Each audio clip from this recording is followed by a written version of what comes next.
Welcome back to Dreamin' Dragons.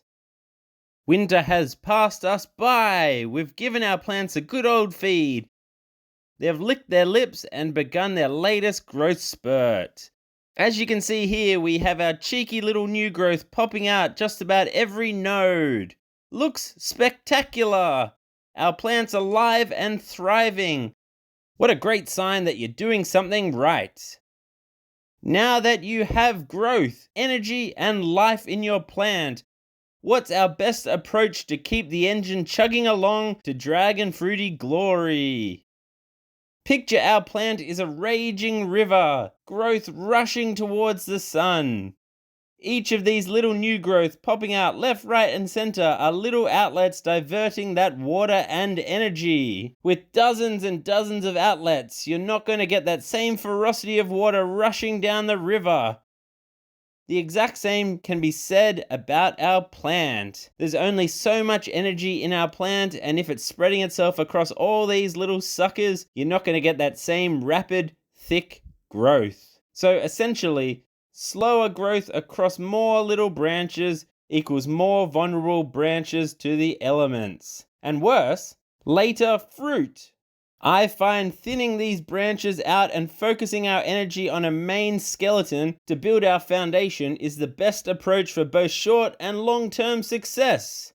Once you have that solid, healthy framework, whether that be up and over the trellis like this one, or tipped at trellis top and new branches reaching out over your frame like this one, then I'll let my branches have a bit of a play with shooting out some secondary branches.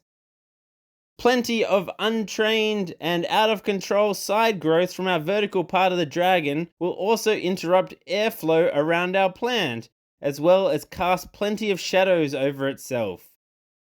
Not ideal. So here comes the fun part. Once you see some of these bad boys poking their noses through in spots you don't want them, walk on over and hit them with one of these. And one of these. And again. And again. Bang, bang, bang. Go on, skis.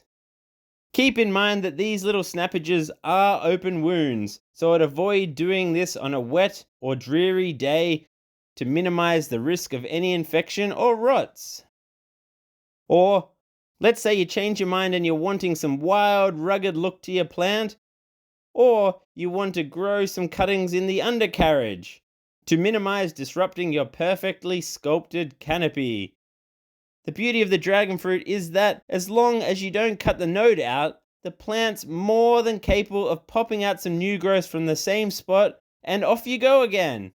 Easy. Oh, and if you're a fan of simple like I am, don't forget the simple task of clicking that like button as well as subscribing for all your dragon fruity goodness. Oh yes.